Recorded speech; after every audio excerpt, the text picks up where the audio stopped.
ruang virtual, kami persilahkan. Baik, terima kasih. Jazakallahu khairan katsiran. Bismillahirrahmanirrahim. Assalamualaikum warahmatullahi wabarakatuh. Alhamdulillahirabbil alamin. Wassalat. 1 2. Kedengeran nggak? 1 2. Kedengaran Ibu? Kedengaran Ibu. Tadi tiba-tiba ininya merah ya. Iya. Kedengaran Ibu. Alhamdulillahirabbil alamin. Allahumma shalli wa sallim ala sayyidina Muhammad. Selamat siang, salam sejahtera buat ayah bunda, saudara-saudara semuanya, sahabat-sahabat semuanya. Ini saya lihat seluruh Indonesia ya. Alhamdulillah ada yang dari Aceh, ada yang dari semuanya ya. Sumatera tadi ada, Kalimantan juga ada, Sulawesi, ada yang dari Sangatta juga ya. Iya benar. Ada yang dari Jawa, ini pasti ada kalau Jawa ya. Kemudian Papua, ada yang saya lihat dari Biak tadi, terus ada yang dari Mimika. Masya Allah, Alhamdulillah saya sudah pernah ke Mimika. Dan ada yang dari Jepang juga saya lihat tadi ya. Alhamdulillah. Ya. Baik, hari ini terima kasih dari undangan dari Spirit Nabawiyah Community, SNC ya, panggil ini ya singkatannya ya, SNC ya. Terima kasih Ibu Sri Wulandari tadi sambutannya keren banget. Dan terima kasih Mbak Jessie yang menghubungi kami, Alhamdulillah. Dan hari ini saya diamanahkan untuk membahas mencetak generasi tangguh, cerdas, taat, dan bermanfaat. Ya.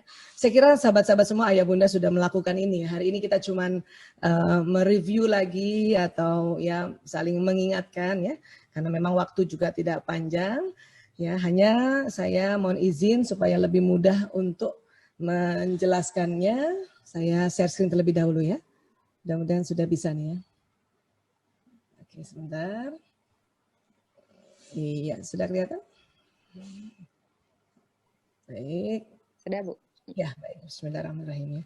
Ini soalnya kalau pakai Zoom kayak gini harus selalu cek ini ngecek. Kadang-kadang nggak kedengaran suaranya, nggak kelihatan gambarnya ya. Ya, baik. Bismillah, kita mulai ya. Ya. Generasi tangguh, cerdas, taat, dan bermanfaat. Masya Allah. Ini mah lengkap banget ini. Ya, baik. Sekarang kita lihat dulu ya, arti tangguh, cerdas, dan taat ini apa sih? Ya. Dari Kamus Besar Bahasa Indonesia, tangguh itu artinya satu, sukar dikalahkan, kuat, andal. Ya, kadang-kadang dipakai untuk kalimat kalau contoh ini sebagai negara maritim, Indonesia harus memiliki angkatan laut yang tangguh, gitu ya. Jadi kuat, andal atau kuat sekali tentang pendirian, ya, tentang prinsip, itu namanya tangguh. Kemudian juga tabah dan tahan, ya, tabah dan tahan menderita, dan apalagi seperti sekarang ya sedang wabah kayak gini, kukuh, ya, dia seorang pejuang yang kukuh, ya, kekeh, kukuh. Ya. Terus kalau ketangguhan itu kekuatan, keuletan dan kekukuhan, ya. Tapi tangguh juga itu artinya tempo, ya, ditangguhkan, ya, dimundurkan temponya, itu juga bisa seperti itu, ya. Kemudian arti kata cerdas dan taat ya dari Kamus Besar Bahasa Indonesia kita harus tahu juga nih artinya. Cerdas ini sempurna perkembangan akal budinya untuk berpikir, mengerti atau istilahnya tajam pikirannya ya. Kemudian juga cerdas ini bisa diartikan sempurna pertumbuhan tubuhnya.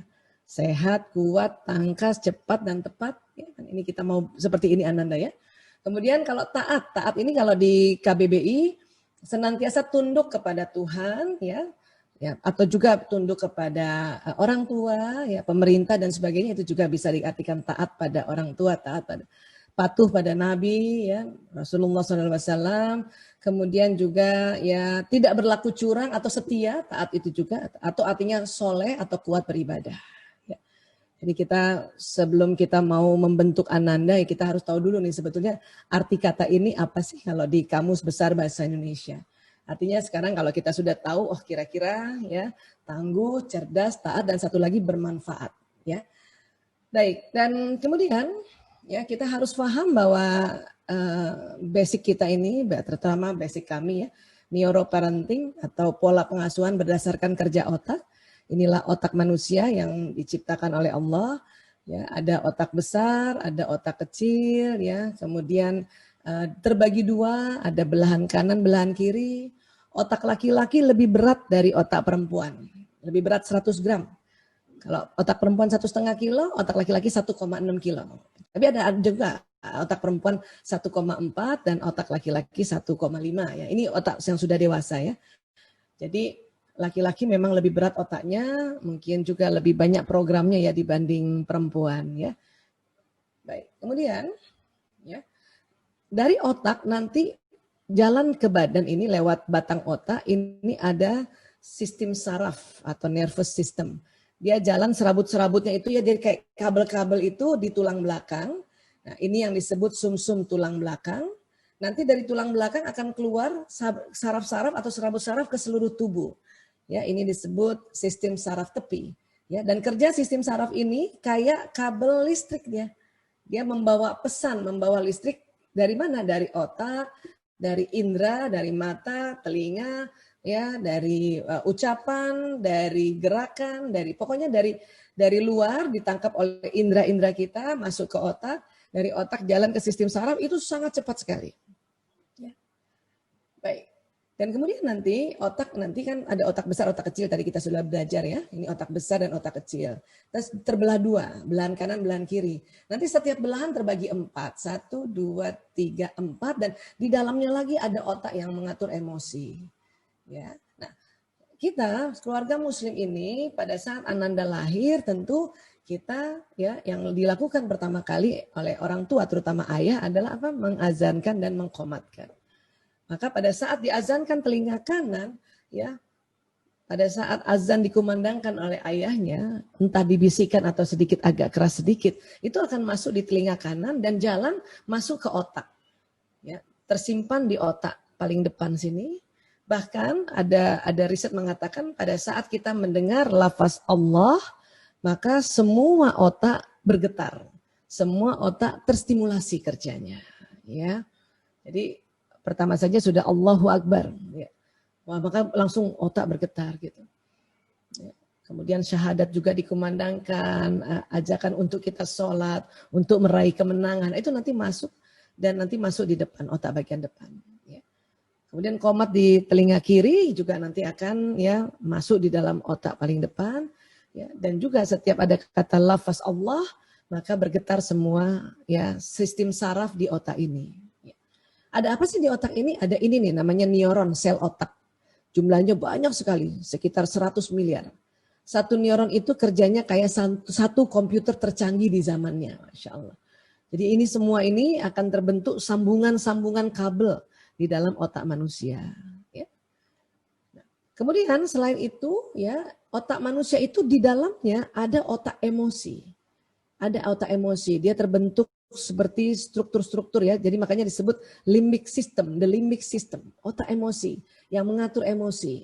Makanya kita bisa sedih, bisa takut, bisa buru-buru, bisa marah, bisa sombong. Tapi emosi juga ya ada yang positif, bisa semangat, gembira ya dan sebagainya. Ini di dalam sini. Bukan hanya pada manusia saja yang ada otak emosinya, hewan golongan mamalia ya, itu ada otak emosi. Ya, ada otak emosi, makanya ini disebut ya otak mamalia. Jadi kita sebetulnya ya bisa punya ya sifat binatang gitu. Kenapa? Karena ada di dalam otak kita itu otak mamalia. Bahkan terkadang kita ya kalau kita tidak bisa kendalikan dan kita tidak bisa tundukkan itu otak emosi ini, maka kita bisa berperilaku seperti binatang bahkan lebih rendah dari binatang. Ini dia. Untuk itulah di dalam keluarga muslim, anak-anak itu ya diminta untuk apa? Diakikahkan. Ini penting ini buat orang tua yang belum sempat mengakikahkan anaknya, tolong niatkan, niat kuat. Minta Allah lapangkan rezeki untuk bisa mengakikahkan. Ya. Kenapa? Karena salah satu ya manfaat atau salah satu hikmah dari mengakikah itu adalah untuk menebus otak binatang dari anak tersebut. Ya. Jadi kalau kita mengakikahkan, ya itu kan kita potong kambing tuh. Laki-laki 2 kambing, perempuan 1 kambing. Laki-laki kenapa 2 kambing? Karena tadi kita sudah sama-sama belajar otak laki-laki lebih berat dibanding otak perempuan. Artinya otak emosinya juga lebih berat sedikit dibanding anak perempuan gitu. Kenapa kok 2 kambing, Bu Aisyah? Kan otak beratnya tidak 2 kalinya. Iya, karena ya dalam perlambangan ini lebih bagus kan lebih Karena kita nggak mungkin juga potong kambing 1/4 kambing, kan nggak mungkin. Jadi langsung 2 kambing. Perlambangan bahwa supaya ekstrim. Kita tahu bahwa otak laki-laki dan laki-laki itu otak emosinya ya dua kali lebih besar lah ya, bukan 2 kali, lebih besar daripada perempuan. Jadi potongnya 2 kambing gitu. Perempuan 1 kambing. Ada ibu-ibu pernah tanya sama saya tuh, ya Bu Aisyah boleh diganti ayam nggak sih kalau kita akikah? Saya bilang nggak bisa Bu. Kalau menunya mau ditambah ayam, lain soal. Ya, kenapa harus kambing? Karena kambing yang mamalia. Ayam tidak mamalia kan? Itu tadi. Kenapa saya tekankan seperti ini? Karena tadi kan Mbak Putri memperkenalkan bahwa saya seorang penanggulangan penyalahgunaan narkoba ya. Pasien kami sejak tahun 98 sampai sekarang, narkoba itu merusak otak emosi ini.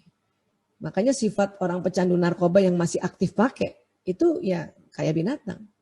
Tapi di antara mereka ada yang lebih buruk dari sifat binatang. Dan biasanya kalau saya konsultasi sama orang tua, saya tanya, Pak, anaknya maaf Pak, sudah diakikah belum? Padahal ini anaknya saya rawat atau pasien saya sudah 30 tahun umurnya. Ada yang 35 tahun, ada yang 40 tahun. Kata orang tuanya, belum Bu Aisyah. Dalam hati saya bilang apa? Pantesan. Ya, karena belum ditebus sifat binatangnya dengan akikah itu. Makanya saya bilang, Pak, karena di otak manusia ada otak emosi, ya salah satunya makanya mengapa kita diminta akikah, potong kambing, ya agar ditebus ya otak emosi atau otak mamalianya di anak kita, Pak. Saya bilang gitu sama orang tuanya. Nah sekarang niatkan kuat Pak dan doa untuk dilapangkan rezeki, insya Allah ada rezekinya buat akikah. Ya, baru tuh anak tersebut bisa diatasi. Untuk itu saya lihat ini semua keluarga muda ya, ayah bunda yang keluarga muda, insya Allah anaknya sudah diakikah. Yang belum sempat karena masalah keuangan, tolong doa. Mohon pada Allah dilapangkan rezeki. Dan nanti kalau sudah ada rezeki yang memang kita doa untuk akikah, langsung akikahkan. Karena kadang-kadang kita ini karena apalagi lagi pandemi kayak gini, ada uang terus kita nanti aja lah akikah lah, gampang lah akikah boleh kapan aja. Ya, kita buat bayar rumah aja dulu buat. Nah, ini yang nanti keliru nih, udah doa minta untuk diakikahkan tapi dipakai untuk hal yang lain. Padahal akikah itu sangat penting untuk ya mereduce atau mengurangi atau menanggulangi ya sifat mamalia otak kita. Ya, ini penting. Jadi saya untuk ya supaya anak tangguh, ya kemudian tadi cerdas dan taat, ini dulu nih semua nih. Diazankan, dikomatkan, diakikahkan. Baik, kemudian di otak tadi kan ada sel otak tadi itu yang ada kayak ada tali-talinya. Nah, itu terjadi sambungan di otak. Terjadi sambungan antara tali-tali sel otak tadi ini. Dan satu sel otak ini kan kerjanya kayak komputer. Dan komputer itu kan kadang bisa disambung dengan komputer yang lain. Itu terjadi di otak kita. Ya, setiap detik 2 juta informasi masuk di otak kita. Ya, apakah dari penglihatan, pendengaran, penghidupan, pengecapan, perasaan, dan sebagainya. Itu masuk 2 juta per detik. Kok banyak banget Bu Aisyah? Iya, karena ada hal-hal yang memang kita tidak perhatikan, tetap ya masuk informasinya ke dalam otak ini. Walaupun ada yang sekelebatan, atau bahkan sinyal-sinyal yang jalan di antara kita itu juga terserap di dalam indera kita, ya akhirnya membuat sambungan neuron di otak manusia ini. Dalam belajar juga begitu, kita membuat sambungan neuron di otak kita ini. Ya, nah inilah kita harus paham tentang kerja otak sehingga pada saat kita mau anak kita menjadi anak tangguh, cerdas, taat dan bermanfaat, kita bisa ajarkan mereka. Anak kita menjadi anak tangguh, cerdas, taat dan bermanfaat, kita bisa ajarkan mereka. Ya. Kemudian kalau kita mau ngajarkan tentang keimanan, ya, tentang akhlak, tentang hal-hal yang menjadi sebuah prinsip-prinsip, kira-kira di otak itu di mana ya Bu Aisyah? Ini, di otak paling depan. Otak besar dan otak paling depan. Ini kita sebut lobus frontalis. Ya, ayah bunda, saudara-saudara semuanya, sahabat-sahabat semuanya, ini mohon maaf ya untuk organ tubuh manusia ini kita masih pakai bahasa Latin supaya universal ya. Nggak usah dihafal tapi paling tahu aja ya, oh di bagian depan tuh ilmu-ilmu itu masuk ya di sini. Kita ajarkan anak-anak bahwa Allah itu Ahad ya. Kemudian kita ajarkan tentang ya siapa itu Rasulullah, siapa itu para nabi, Ya, kemudian kita ajarkan prinsip-prinsip kehidupan, ajarkan juga kedisiplinan, ajarkan juga kesehatan, ya, ajarkan juga kejujuran, ajarkan juga semua itu masuknya di bagian depan. Ya. Nah, tadi saya senang banget nih, ya, kalau diundang oleh teman-teman dan ada Sigma, itu saya pecinta buku. Kenapa? Karena betul-betul saya dengan punya anak 5, terkadang untuk mengajarkan anak-anak dan dengan generasi sekarang harus dengan bahasa sekarang. Ya, alhamdulillah ini saya sudah punya semua dan pada saat anak-anak dari kecil itu dibacakan. Ya. Dan bagus banget lihat gambarnya dan ini luar biasa nih. Saya dulu kecil juga dibacakan tentang cerita Rasulullah tapi tidak secanggih ini. Dulu tulisannya masih hitam saja ya, hitam, nggak ada gambar ya, pokoknya flat. Dan ini alhamdulillah. Dan tadi saya lihat banyak lagi produk-produknya Sigma ya, Masya Allah. Dan apa yang terjadi pada saat kita menceritakan atau mengisahkan ya keteladanan para nabi dan para rasul ya, khususnya Rasulullah SAW. Terus kita juga mengajarkan hal-hal ya, sikap-sikap yang meneladani Rasulullah SAW itu masuk di otak. Dan kalau dibacakan berulang-ulang maka akan dimasuk di otak berulang-ulang sehingga ya sambungan di neuron ini berulang-ulang. Ya, makin diulang makin tebal sambungannya dan makin ingat dan makin paham. Begitu juga kalau kita belajar. Makanya proses belajar itu ada namanya proses repetisi. Ya, kita ulang-ulang. Hari ini juga barangkali ada teman-teman yang sudah pernah dengar seminar Bu Aisyah tentang ini tapi tetap mau ikut, itu Masya Allah. Karena akan terjadi pengulangan. Nanti tambah paham. Ya.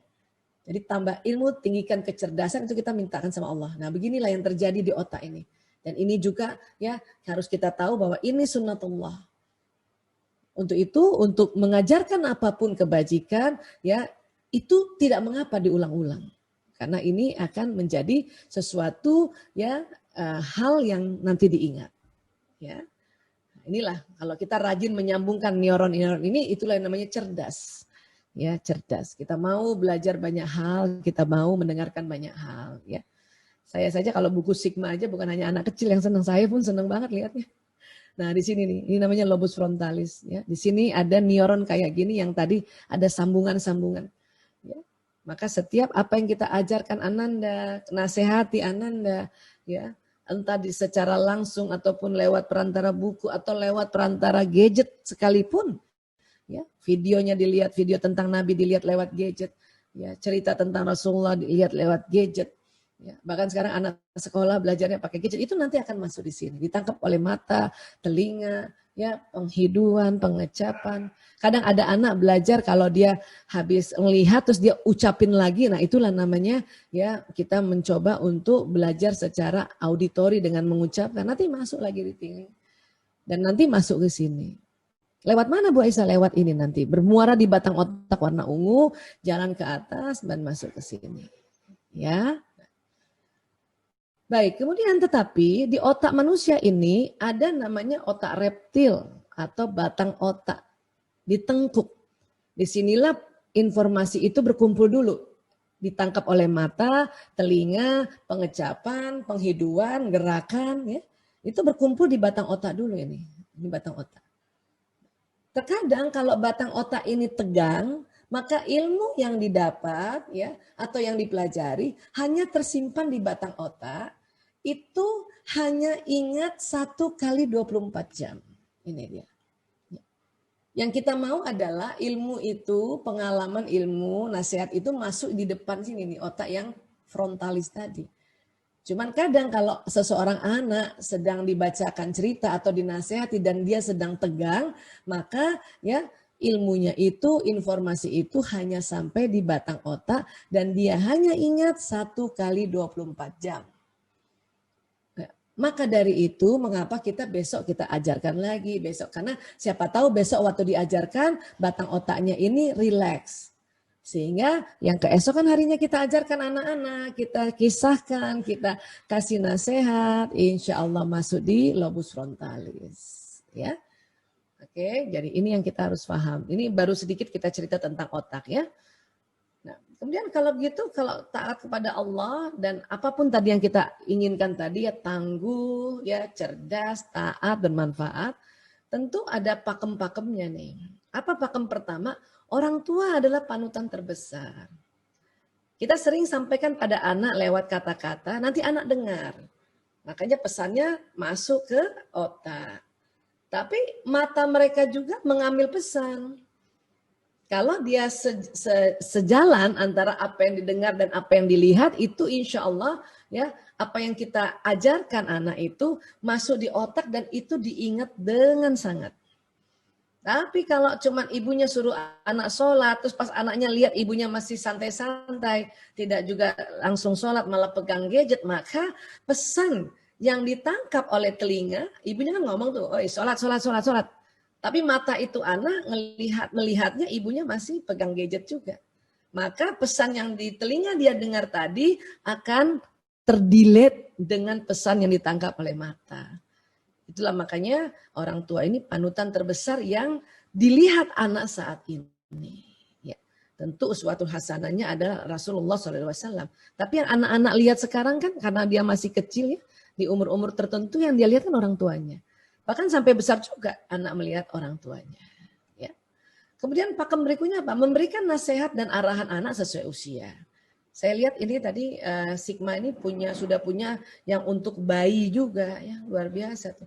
Bayi sampai umur 3 tahun, kemudian untuk umur yang 5 tahun. Ya untuk dewasanya juga ya, seperti tadi itu ya, buku-buku tentang kajian-kajian tentang Quran dan hadis itu untuk anak-anak yang sudah besar ya. Dan itu aduh keren banget Masya Allah.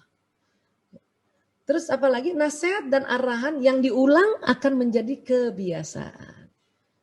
Jadi tenang aja Bun. Karena banyak bunda bilang, abis saya udah ngomong, udah berkali-kali ngomong. Memang begitu. Karena apa yang diulang-ulang nanti jadi kebiasaan. Nanti otak tersambung lebih banyak. Barulah nanti dia menjadi sebuah kebiasaan dia. Ya. Dan kemudian kebiasaan akan menentukan karakternya. Kita membuat karakter dengan kebiasaan ini dengan cara nasehatin, arahkan. Ya. Tidak perlu merasa, aduh capek banget udah dibilangin berkali-kali. Nggak usah kayak gitu. Ya, memang kemarin karena nggak ngerti bolehlah ngomong kayak gitu. Kalau sekarang janji ya, ini sudah sama-sama ngerti tentang kerja otak, maka ya sampaikan berulang-ulang, santai saja, woles, relax, lembut. Ya. Ulang lagi. Karena ingat tadi ada batang otak. Siapa tahu waktu disampaikan pertama, batang otaknya tegang. Karena batang otak anak itu kalau lihat orang tua sering tegang. Ya. Kebanyakan pelajaran PR tugas itu tegang juga. Ya. Jangankan itu, hujan banyak geledek tegang batang otak itu. Ya. Makanya pada saat mungkin kita sampaikan, dia batang otaknya tegang, dia hanya ingat 1 kali 24 jam ajaran yang kita sampaikan. Buang sampah ya nak di sini ya nak, tapi waktu dia dengar tegang, dia cuma ingat 1 kali 24 jam, sehari itu aja dia buang sampah di situ. Besoknya lagi buang sampah di tempat yang bukan di tempat sampah, ingetin lagi. Ya, siapa tahu hari kedua itu ya batang otaknya rileks. Ya, jadi ini harus difahami. Oke. Kemudian apa saja sih sebetulnya yang perlu kita pelajari? Walaupun hari ini tidak semuanya bisa dipelajari ya, karena mungkin cuma sebentar, tapi saya kasih pengantarnya ya. Kita diminta oleh Allah bersikap lembut pada anak-anak, pada mereka umur berapapun, ya. Kemudian kita kalau memberikan sesuatu tuh instruksinya atau ya apa yang kita sampaikan jelas, ya. Terus pahami beda anak laki-laki dan perempuan. Ya, banyak juga ya video-video ya, termasuk video kami itu yang tentang bedanya laki-laki perempuan itu mudah-mudahan teman-teman sudah pernah dengar dan sudah mulai ya paham ya. Kemudian apa lagi? Pahami beda watak anak-anak. Karena memang setiap anak itu wataknya beda. Itu Allah yang desain kayak gitu. Ya, ini juga nanti mungkin akan bisa dipelajari di YouTube atau di mana ya. Kemudian apalagi fahami bahasa kasih masing-masing anak. Jadi ada bahasa kasih, bahasa untuk mengekspresikan kasih sayang, bahasa mengekspresikan cinta. Itu ternyata setiap orang beda. Ada anak yang senangnya dipeluk. Ada anak yang senangnya dikasih kata-kata pujian. Ada anak yang senangnya nggak senang dipeluk atau dipuji, senang ditemenin aja. Ada anak yang senangnya dilayani. Ada anak yang senangnya harus ada kasih hadiah. Walaupun hadiahnya nggak mahal. Hadiahnya mungkin kita bikin sesuatu minuman atau kue atau puding, ini hadiah buat adik, ada yang kayak gitu. Nah, itu supaya paham itu harus nanti ada modul tersendiri lagi tentang bahasa kasih ini ya. Nah, kita bahas yang bersikap lembut dulu ya. Surat Ali Imran ya ayat 159. Bismillahirrahmanirrahim. Fabima rahmatim minallah lintalahum. Ya. Jadi maka disebabkan rahmat dari Allah kamu berlaku lemah lembut terhadap mereka ya. Walau kunta fazzan ghalizal qalbi lan faddu min haulika. Sekiranya kamu bersikap keras lagi berhati kasar, tentulah mereka menjauhkan diri dari sekelilingmu. Tuh, diwanti-wanti Allah sampaikan pada kita. Kalau kita keras dan kasar, nanti anak-anak menjauh dari kita. Yang cilaka menjauh pas di luar rumah, itu maaf bagi bandar narkoba, mafia narkoba, LGBT, judi, tawuran, seks bebas, itu banyak banget di luar rumah. Saya ngurus narkoba sejak tahun 98, itu saya melihat hampir sebagian besar ya 80 sampai ya 90% itu karena orang tua keras dan berhati kasar, anak menjauh. Pada saat menjauh, pada waktu yang salah, ketemu orang yang salah, dapat solusi yang salah. Nauzubillah min dzalik. Padahal di Ali Imran ini Allah sudah berfirman seperti ini ya. Bu Aisyah, saya sudah lembut, tapi tuh anak masih nyebelin, tuh anak masih songong kan gitu. Ini diajarin oleh Allah. Fa'fu anhum wastaghfir lahum. Karena itu maafkanlah mereka dan mohonkan ampun bagi mereka. Ya Allah, saya maafkan anakku ya Allah. Sebut namanya Bu, kan anak ibu kan banyak Bu. Ya, sebut yang mana nih? Yang ibu lagi kesel sama dia nih. Ya Allah, saya maafkan anakku Fulan bin Fulan ya Allah. Ya, kemudian mohonkan ampun baginya. Ya Allah, ampuni dia ya Allah. Karena orang tua ini perantara antara Allah dengan anak. Jadi mohonkan ampun. Ya Allah, ampuni anakku Fulan bin Fulan ini ya. Sebut lagi namanya Bu. Barulah wasyawirhum fil amri. Bermusyawarahlah dengan mereka dalam urusan itu. Baru ajak musyawarah. Ya, ajak musyawarah. Fa'idha azamta fatawakkal 'ala Allah. Kemudian apabila kamu telah membulatkan tekad, maka bertawakallah pada Allah. Innallaha yuhibbul mutawakkilin. Sesungguhnya Allah menyukai orang-orang yang bertawakal kepadanya. Ya. Jadi Allah sudah ajarkan kita begini.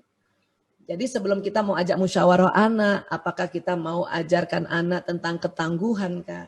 Tentang ya ketaatan kah? Atau tentang misalnya mau ngatur main gadgetnya itu jam berapa jam main gamenya, itu pakai dulu Ali Imran ini. Ya. Dan ingat, ya, lemah lembut itu bukan bawaan orang tua pada anak. Orang tua pada anak kandung itu lebih gemes tau. Lebih maunya cepetan gitu. Tapi kita sama anaknya orang lain malah lebih cepat lembut. Itu. Ya. Makanya mengapa dalam belajar kadang-kadang ini dalam belajar ya, kita berbagi tugas, minta tolong juga sama Bapak Ibu guru untuk ajarin anak kita. Ya, untuk transfer knowledge anak kita. Kenapa? Karena Bapak Ibu guru akan lebih lembut pada anak kita dan anak kita juga karena Bapak Ibu guru lembut, anak-anak juga senang gitu. Namun anaknya Bapak Ibu guru tersebut juga dititip sama orang lain, dititip sama Bapak Ibu guru lain. Jadi gitu sebetulnya. Dan kalau ada orang tua sudah bisa berlaku lemah lembut kepada anak, itu artinya rahmat Allah turun pada orang tua ini. Inilah disebut tadi, fabima rahmatim minallah lintalahum. Maka disebabkan rahmat dari Allah kamu berlaku lemah lembut. Jadi bersyukur banget Bun, ya ayah bunda yang sudah bisa lembut sama anak itu rahmat Allah turun, kasih sayang Allah turun, apa nggak seneng Bu. Tapi terus gimana Bu Aisyah nih, saya gemes banget nih, saya pengen ajak ngomong anak saya, maka minta dulu. Ya Allah, mohon lemah lembut ya Allah. Kalau ibu masih kesel segera istighfar, astagfirullahaladzim, astagfirullahaladzim.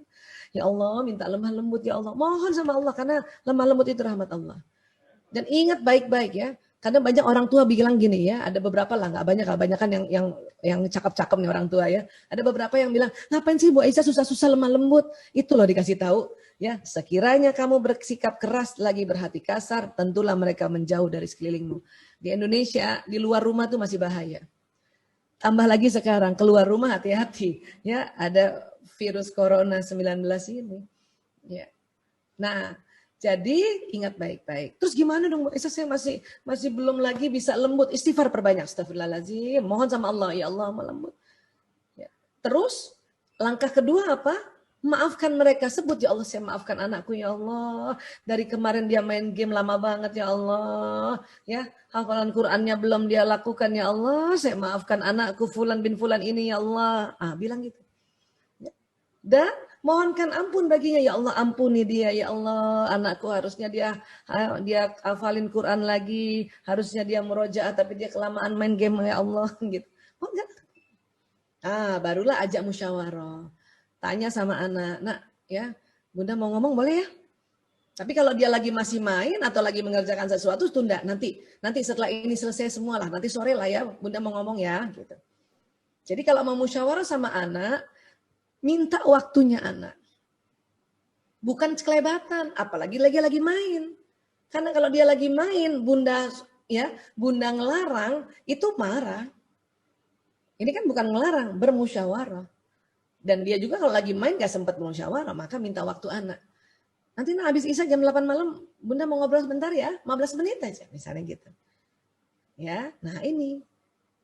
Kemudian kalau nanti sudah musyawarah, ada kebulatan tekad atau ada keputusan, maka kita diminta tawakal pada Allah. Tawakal pada Allah. Karena bulatkan tekad dan tawakal pada Allah. Kalau kata anak, Bun aku boleh dong main dong sebentar Bun. Ya setengah jam Bun. Main apa yang setengah jam Bun, please Bun. 2 jam lah Bun, misalnya gitu. Ya, terus Bunda karena pertimbangan, oke, Bunda kasih ya. Ingat pas gitu. Ya, terus Bunda karena pertimbangan, oke, Bunda kasih ya. Ingat pas sholat ya azan berhenti main dulu, sholat dulu, oke? Ya Bun, oke Bun, alhamdulillah Bun, oke Bun. Nah, habis itu apa? Tawakal Bu. Nggak usah ragu, salah nggak aku ya? Tadi gimana ya? Kelamaan kali itu adik anak-anak. Nggak usah Bu. Kalau anak sudah alhamdulillah terima kasih Bunda, terima kasih Ayah. Berarti kan ya semuanya oke dengan oke kan? Keputusannya win-win solution. Habis itu ya Allah saya tawakal padamu ya Allah. Nah, gitu. Kenapa? Karena Allah menyukai orang-orang yang bertawakal padanya. Karena banyak orang tua sudah musyawarah sama anak ragu, besok berubah lagi keputusannya. Itu yang anak nggak suka. Ya, berubah lagi. Jangankan besok, kadang ya dalam waktu 3 jam, 2 jam berubah keputusan kita. Yang tadinya anak boleh main, terus jangan boleh main. Sekarang ayo khusus dulu, les dulu. Tadi katanya boleh main kan gitu. Ya. Oke, nah ini Ali Imran 159. Kita harus paham ini. Oke, ini bukan hanya untuk anak, tetapi juga untuk pasangan hidup, untuk juga kalau sebagai seorang pimpinan kepada tim kerjanya, ini pakai ini. Ya. Terus apalagi instruksi yang jelas. Kalau kita ajarkan anak sesuatu kan, sayang tolong bantu nak. Ini kan mengajarkan dia tangguh kan, mengajarkan dia taat juga, mengajarkan dia cerdas juga, dan dia mengajarkan untuk dia bermanfaat juga kan. Tapi kalau cuman begini, ini masih terlalu global. Anak nggak ngerti. Bantu apa, Bun? Nah, baru harusnya lebih detail lagi ya. Sayang, tolong bantu taruh handuk. Ini bahasa ini ya, tulisannya bahasa omongan ya. Di tempat handuk yang merah itu ya, gitu. Itu jelas. Ya, itu jelas. Oke, jadi coba ini cuman contoh aja. Ya. Kemudian apa lagi? Ya, ingat. Maaf, ini loncat. Ya. Surat Ali Imran ayat 36. Ya. Walaisa zakaru kal untha, dan laki-laki tidak sama dengan perempuan. Ini banyak banget ilmunya tentang ini. Tapi hari ini saya mau kasih ingatkan yang tentang perkembangan otak belahan kiri dan kanan. Ya. Otak ini kan terbelah 2 tadi kita sudah belajar ya. Ya, kanan dan kiri. Nah, ini saya kasih lihat. Ini hadap sana orangnya nih. Ini tengkuknya ini. Jadi ini kanan, ini kiri. Persis kayak kita gini.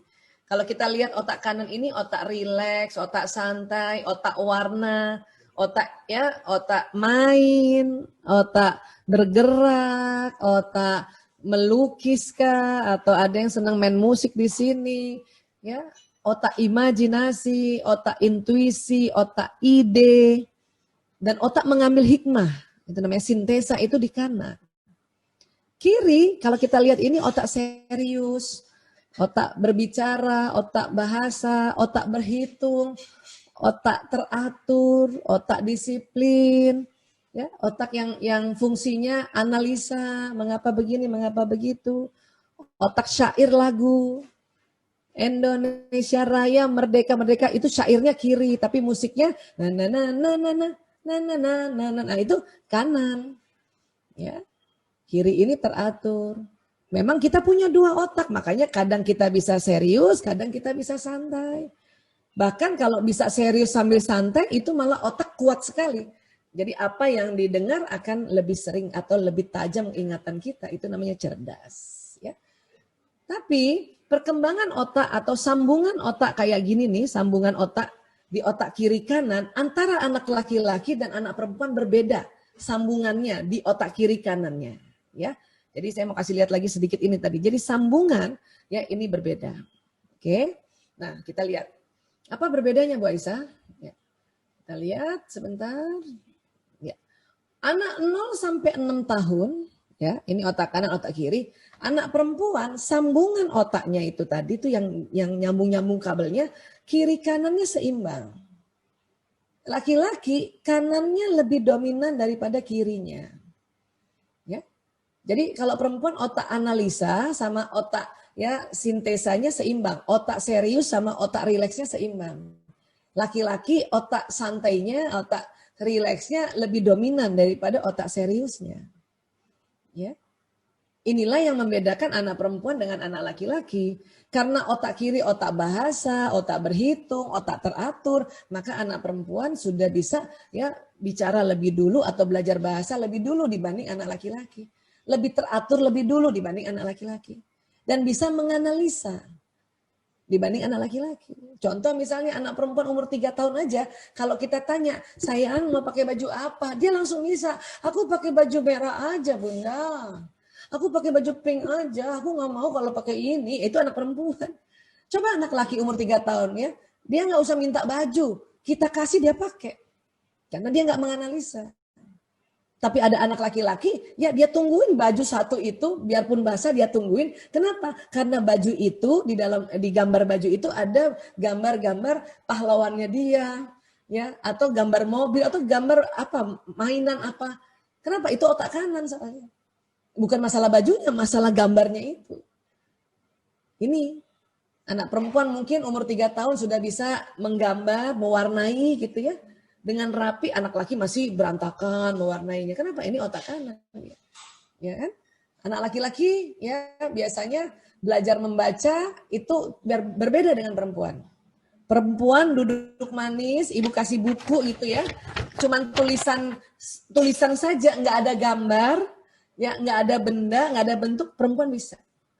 Ibu tulis misalnya saya paling sering kasih contoh bola, B-O-B-O-L-A. Anak perempuan cuman tulisan bola, dia bisa ngerti sudah. Itu bola, karena kirinya sudah nyambung. Anak laki-laki cara belajar kayak gitu, itu menyusahkan. Ya. Jadi gimana dong Bu Aisyah? Ajarkan anak laki-laki bentuk tulisan dengan perantara otak kanannya. Bunda mending beli bolanya Bun. Beli bola baru pasang tulisan di situ. Atau ya, kalau membacakan buku cerita seperti yang Sigma buat itu kan ada warna, ada gambar. Itu anak laki dan perempuan senang semua, apalagi anak laki. Daya imajinasinya itu kuat sekali. Makanya kadang-kadang kalau nonton film, habis nonton film Spider-Man, pulang jadi Spider-Man itu anak laki-laki. Ya. Nah ini, kita harus paham ini. Kalau enggak nanti berantem terus, anak laki-laki dipaksa ke kiri aja, kiri saja. Kanannya nggak kreatif nanti. Pas dia harusnya sudah sampai saatnya kreatif, tapi dipaksa yang kiri, kanannya belum terstimulasi. Harusnya sudah kreatif di umur tertentu, ini nggak kreatif. Hati-hati. Ya. Dan kanan juga otak bermain. Maka jangan heran anak-anak memang senang bermain, terutama anak laki-laki. Ya. Kemudian perkembangan 6-12 tahun. Perempuan sama, masih kiri kanannya seimbang. Laki-laki masih kanannya dominan. Kiri baru mulai. Makanya disampaikan, dikatakan bahwa, ini dari neuroparenting ya. Apabila ya anak laki-laki umur 6 tahun, barulah dia baru siap belajar membaca dan berhitung. Siap belajar. Baru siap. Itulah sekolah SD. Kalau ada peraturan masuk sekolah SD kelas 1 umur 7 tahun, itu menyelamatkan anak laki-laki. Perempuan nggak masuk SD 7 tahun, 6 tahun tuh udah bisa. Laki-laki ini kesulitan nih, karena pelajaran SD sekarang tidak seperti pelajaran saya waktu kecil dulu gitu. Pelajaran SD sekarang banyak pakai otak kiri, otak analisa. Itu ya dikuasai oleh anak perempuan. Saya pada saat, kan anak saya 4 laki-laki ya, 1 perempuan ya. Yang keempat nih, pada saat anak keempat itu ada peraturan masuk SD harus 7 tahun. Oh saya bela-belain, karena belum sampai 7 tahun itu anak saya. Pada saat dia masuk sekolah itu udah 6 tahun setengah, belum 7. Saya tahan. Lebih baik dia 7 tahun setengah masuk sekolah. Supaya memudahkan anak itu mengerti pelajaran, karena apa? Agar otak kirinya sudah lebih banyak sambungannya sedikit. Ya. Dan di sini kita lihat, makanya jarang sekali anak laki-laki itu, ya punten, di sekolahnya ranking 1. Karena biasanya ranking sekolah yang menggunakan ranking itu, yang dinilai itu matematika, bahasa, keteraturan, ketelatenan, kedisiplinan, itu didominasi anak perempuan. Kalau anak laki sampai kayak gitu, itu sangat sedikit. Ya, sangat sedikit sekali. Makanya apa yang disuka oleh anak laki-laki? Ekstrakurikuler. Tadi saya lihat videonya sekolah Az-Zakiyah Islamic School ya. Itu keren-keren loh ekskulnya. Ada robotik. Saya lihat tadi.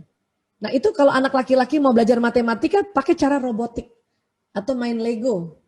Ya, atau main benda-benda yang untuk disusun-susun, dihitung gitu. Bukan angka di dalam kertas. Itu bagus banget tadi. Beberapa ekskulnya saya lihat keren banget. Alhamdulillah. Ya, itu di Medan ya, Az-Zakiyah Islamic School. Ya, Insya Allah. Nah, kemudian umur berikutnya 12 sampai 18 tahun, perempuan tetap kiri kanan seimbang, laki-laki tetap kanannya dominan. Kiri baru mulai lagi lebih cepat. Nah, makanya anak SMP ini, SMA anak laki sudah bisa menganalisa. Tapi kalau lagi bicara tetap anak perempuan lebih lancar, ya. Anak perempuan itu dari kecil sampai ini kiri kanan seimbang, laki-laki kanan ya. Bisa dilihat ya. Kemudian umur 18 tahun ke atas apa yang terjadi? Nah, pada saat 18 tahun ke atas itulah otak laki-laki nanti ini ya mulai sama antara kiri dan kanan, mulai seimbang antara analisa dan sintesa. Antara otak serius dan otak kreativitas atau otak santai. Laki-laki baru seimbang nanti pas 18 tahun ke atas. Setelah 18. Ya. Kalau perempuan memang seimbang terus. Makanya Bunda yang punya anak laki-laki bersabarlah. Insya Allah anak laki-laki pas dia mahasiswa itu keren banget. Kenapa? Karena otak kiri kanannya seimbang. Memang tetap masih senang main tapi sudah bisa menganalisa. Sudah jago berbahasa. Sudah jago juga berhitung. Sudah bisa mengungkapkan pakai kata-kata rasa perasaan dia, pikiran dia. Ya. Kalau waktu di sini ini terjadi ya perbedaan sambungan. Ini yang kadang-kadang ibu-ibu nggak ngerti. Makanya ibu-ibu suka sering ya bertanduk gitu. Darah tinggi itu kalau menghadapi anak laki karena beda sama otaknya. Ya, beda sama otak kita perempuan.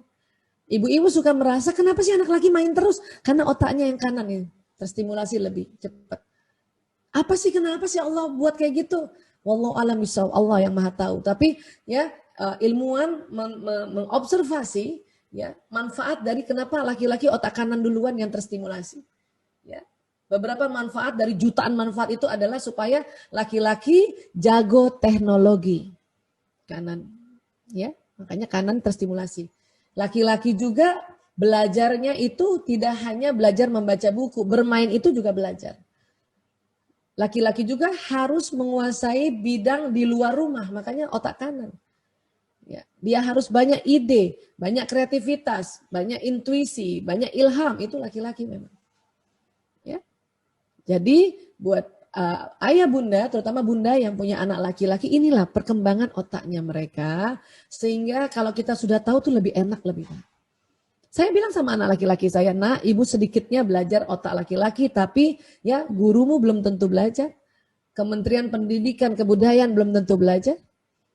Makanya kalau ada pelajaran yang pakai otak kiri, bahasa, matematika, KTK, pokoknya yang analisa, disiplin dan sebagainya, ya kamu cukup di atas KKM sedikit.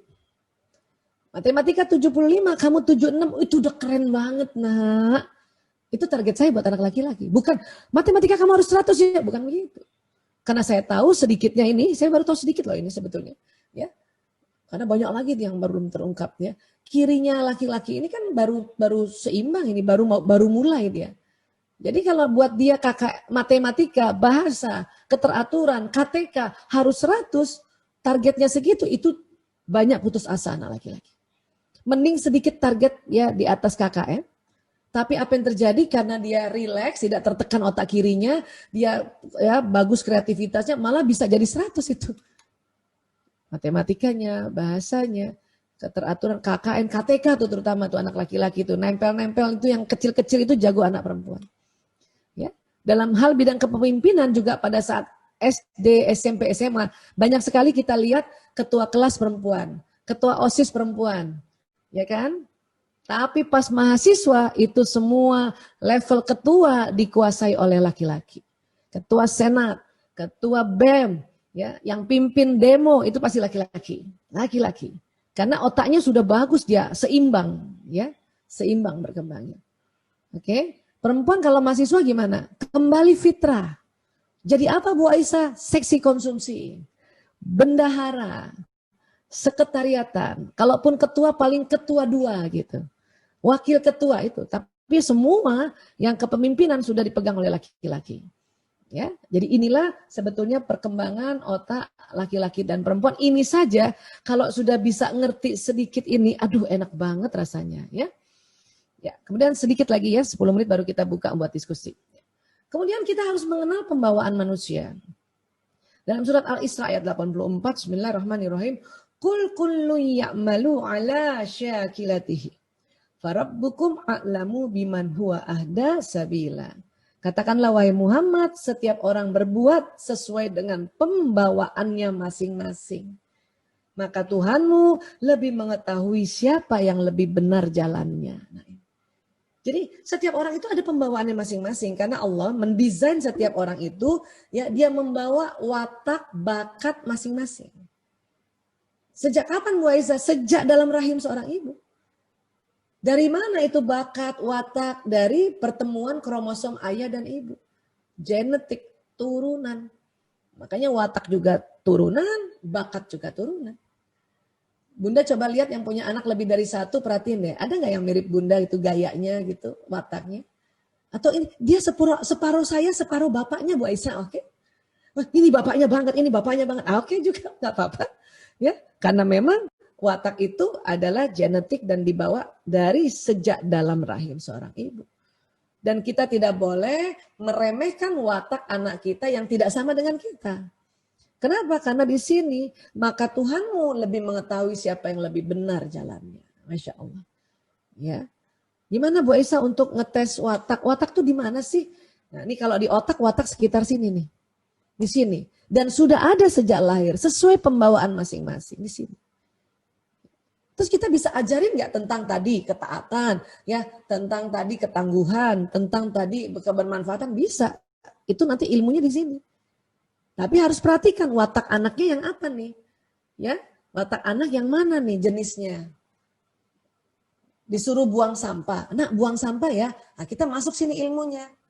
Tapi anak yang ekstrovert akan beda dengan anak introvert, akan beda dengan anak ambivert buang sampahnya.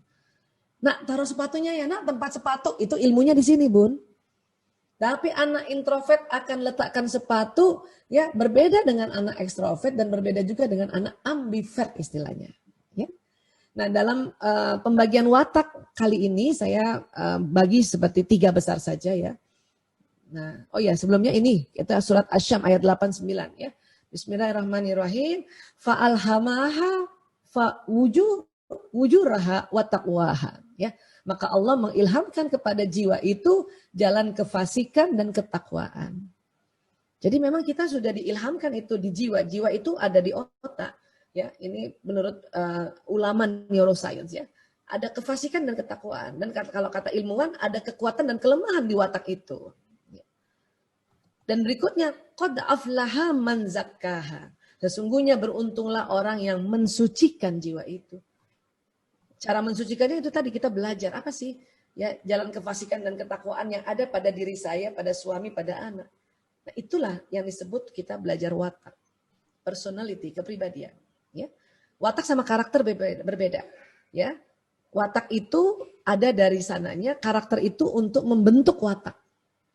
Anak kita, karena kita keluarga muslim, kita membuat karakter muslim, karakter anak soleh, karakter anak soleha. Tapi wataknya harus tahu juga dia watak introvert kah, ekstrovert kah, atau ambivert. Pendekatan terhadap watak ini beda-beda. Ya. Nah ini watak. Ya. Itu tadi saya bilang dia terbagi 3 besar, introvert, ekstrovert, dan ada separuh-separuh ambivert. Namanya disebut ambivert. Ya. Apa sih ciri-cirinya? Sekarang coba ciri-cirinya ayah bundanya dulu ya. Coba ciri-ciri ayah bunda nih. Ayah bunda ini yang introvert, ambivert, atau ekstrovert. Ya. Baik, orang introvert itu lebih memilih ada di tempat sepi. Dalam seminggu ini tempat sepinya lebih sering, lebih banyak dibanding ke tempat ramai. Itu berarti introvert. Ya. Terus ekstrovert yang bagaimana Bu Aisyah? Pokoknya ini ciri-ciri ekstrovert. Lebih semangat ketemu orang baru. Siapa ayah bunda yang hari seminggu ini semangat banget ketemu orang baru. Cuman masalahnya lagi COVID, makanya ketemu orang barunya lewat Zoom. Ya, saya termasuk orang yang semangat ketemu orang baru, panitia baru, kemudian nanti lihat lagi orang-orang baru. Walaupun saya senang juga lihat ada sahabat-sahabat saya yang sudah sering ikut dan ada lagi, itu senang juga. Tapi ya memang saya ada ekstrovertnya juga gitu. Tapi nggak murni kalau saya ekstrovert saya. Ya, kenapa? Itulah yang namanya ambivert. Ambivert ini tergantung sikon. Senang, kadang-kadang senang tempat sepi, terkadang-kadang senang ketemu orang baru, artinya harus keluar kan gitu. Ya, itu misalnya ambivert itu misalnya 3 hari tuh. 3 hari tempat sepi, 3 hari keluar ketemu orang baru gitu. Tapi kalau introvert dalam 7 hari mungkin ya 5 hari di tempat sepi, 2 hari yang keluar. Ekstrovert kebalikannya, 5 hari dia keluar, 2 hari di rumah gitu. Ini cara gampangnya ya. Kemudian apa lagi? Introvert itu lebih produktif di tempat tertutup. Termasuk anak kita. Ada anak karena introvert, waktu pandemi belajar gini dia lebih senang, bahkan lebih produktif, lebih cepat belajarnya, tugas-tugas selesai juga. Itu ada yang kayak gitu. Di kamarnya, di rumah, itu namanya tempat tertutup ya. Dan kalau ada yang bekerja, lebih senang kerja di dalam ruangan ini. Ekstrovert apa? Ekstrovert kebalikannya lebih produktif di tempat terbuka.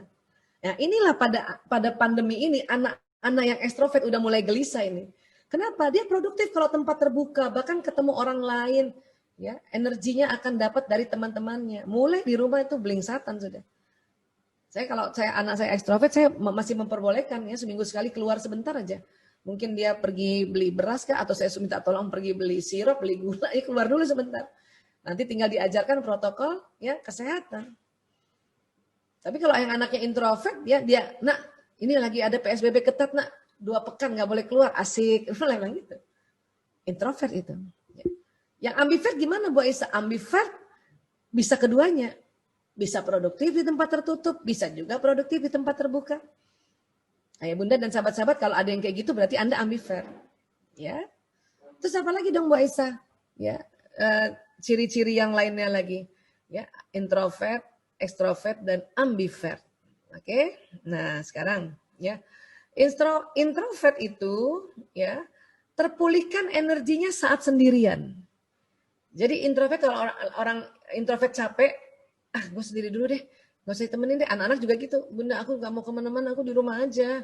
Aku mau istirahat. Nah itu berarti dia introvert tuh. Dan hampir seminggu mungkin 6 hari dia begitu, itu dia introvert. Ya. Terus kalau ekstrovert terpulihkan energinya saat beramai-ramai. Kalau kita punya anak ekstrovert, dia bilang, aduh bunda, aduh capek banget nih aku nih. Bun, aku mau keluar ya. Itu gak usah heran. Kenapa? Karena dia ekstrovert, dia terpulihkan energinya saat beramai-ramai kalau keluar rumah. Sementara bundanya heran, loh tadi katanya capek malah minta keluar kan gitu. Ya. Kalau nanti ada yang kayak gitu, bunda langsung, oh iya ya anak saya ekstrovert. Ya sudah, ya hati-hati di jalan ya nak, pakai masker, bawa hand sanitizer, jaga jarak. Jam berapa pulang? Paling diajarin kayak gitu. Ya, supaya apa? Dia tangguh kan? Tangguh. Ya kan? Jam berapa pulang nak? Kalau lewat dari jam ini dan ada kepepet nggak bisa pulang, hubungi bunda ya. Kalau misalnya lobet, gimana caranya deh? Coba hubungin deh. Kalau enggak ya segera pulang. Gitu. Ajarin aja kayak gitu. Kalau ambivert gimana ambivert? Ambivert ini tergantung situasi kondisi. Ya, tergantung situasi kondisi. Bisa sendirian, bisa rame-rame. Ya. Introvert apa? Lebih suka bekerja atau belajar sendiri. Kalau anak kita lebih suka belajar sendiri, ya itu introvert. Makanya pelajaran PJJ cocok banget buat dia. Dan lebih suka bekerja atau belajar dalam tim atau sama teman-teman, nggak masuk dia pelajaran kalau dia belajar sendiri, apalagi didampingi oleh bundanya yang marah-marah, itu anak ekstrovert itu. Anak ekstrovert. Ya. Ambivert gimana anak yang ambivert atau kita yang ambivert? Bisa sendiri, bisa juga beramai-ramai. Ya. Ambivert ini kombinasi introvert separuh, ekstrovert separuh. Itu bukan kepribadian ganda, bukan ya. Ini kepribadian yang normatif semuanya ini. Cuman memang ada kepribadian yang separuh-separuh. Oke? Kemudian apa lagi? Biasanya akan banyak berpikir sebelum mulai bicara, itu introvert. Kalau ada anak bicaranya nggak setiap hari, ya paling seminggu berapa kali bicara, itu berarti dia introvert. Dia mikir dulu, kalau udah di dalam pikirannya udah oke, baru dia mau bicara. Kalau ekstrovert beda, ekstrovert ini biasanya akan mengatakan apapun yang dipikirkan. Baru mikirin sesuatu langsung diomongin. Baru dipikirin langsung diomongin itu ekstrovert. Ya. Ambivert bagaimana ambivert? Ambivert bisa lebih banyak berpikir, bisa juga lebih banyak bicara, tergantung kondisi juga ini. Ini ambivert. Kalau ayah bunda rasanya kayak gini ya itu Anda ambivert ya. Kemudian cenderung lebih pendiam. Introvert ini, ekstrovert cenderung lebih ceplas-ceplos. Karena itu tadi ya baru dipikirin langsung diomongin, pikirin langsung. Ya, ini introvert dia memang belum bicara kalau dia belum berpikir, belum dipikirin. Ya, kadang-kadang pikirnya agak panjang nih, agak mendalam, agak detail, baru dia omongin, itu namanya introvert. Ambivert ya akan ceplas-ceplos pada situasi tertentu dan akan juga diam pada situasi tertentu. Ini pembagian watak berdasarkan ya pembagian besar introvert, ekstrovert, ambivert. Nanti masing-masing introvert itu ada 2 jenis, ekstrovert juga ada 2 jenis, ambivert juga ada 2 jenis juga kombinasinya. Ya. Gimana caranya Bu Aisyah untuk lihat lagi lebih dalam? Nah, sekarang kita lihat hasratnya, Ya. Kita mengenal watak anak ya. Coba kita kenal diri kita dulu nih sebelum mengenal watak anak. Oke? Ya. Adakah bunda yang hasratnya selalu mau damai? Nggak mau konflik. Pokoknya saya damai aja deh. Ciri khasnya kalau ada apa-apa sering ngomong terserah. Ya. Bunda atau ayah ya diajak makan oleh temennya. Mau makan apa Bu? Terserah. Dan sering banget begitu. Sampai dipaksa, ayo dong jangan terserah. Saya mah terserah aja, apa aja enak. Nah itu berarti ibu atau bunda nih watak yang ini. Hasrat damai. Itu sering kalau di dalam bahasa psikologi kepribadian namanya phlegmatis. Ya. Phlegmatis ini bahasa Latin ini, ya, phlegmatis. Ini orang damai.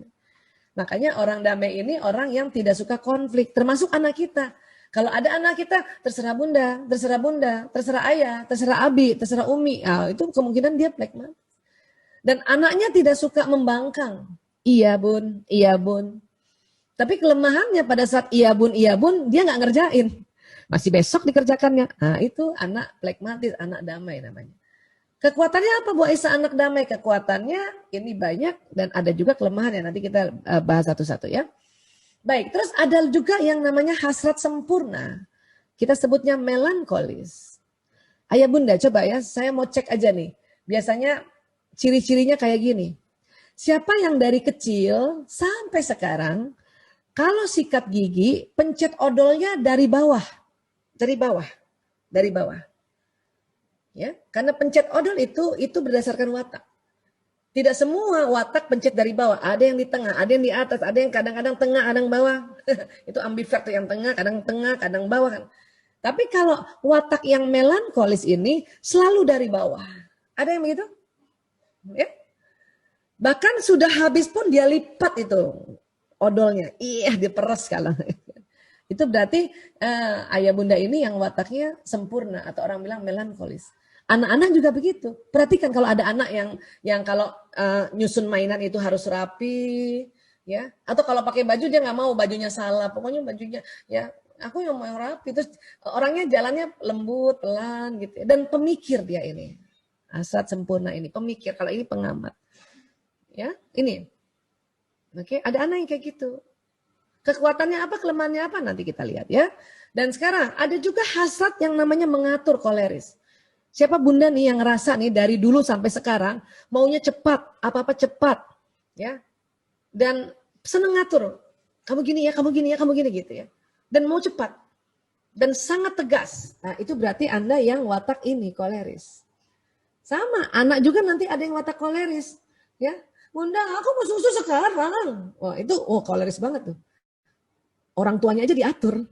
Itu berarti watak koleris. Ya, dan ingatlah semua watak itu pembawaan masing-masing dan itu genetik. Kalau ada anak kita kayak gitu, coba lihat-lihat siapa yang begini. Ayahnya kah?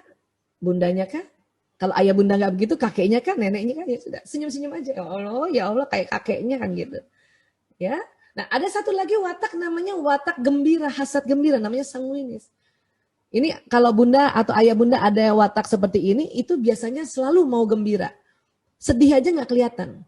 Rasanya nggak pernah sedih gitu, ya. Dan ciri khasnya spontan, ya, spontan dan ramah ini, watak ini. Anak-anak juga gitu. Anak-anak ini dari kecil yang wataknya sanguinis itu sama orang baru ketemu aja udah bisa ketawa, udah bisa salaman, atau sudah bisa ngajak ngomong orang-orang itu. Nah itu berarti watak ini Ananda itu. Setiap orang ada dua jenis wataknya di dalam otaknya itu, di lobus parietalis. Karena satu turunan ayah, satu turunan ibu. Ada kombinasi yang di bawah, damai dan sempurna. Atau sempurna dan damai. Ini yang disebut tadi introvert. Ya.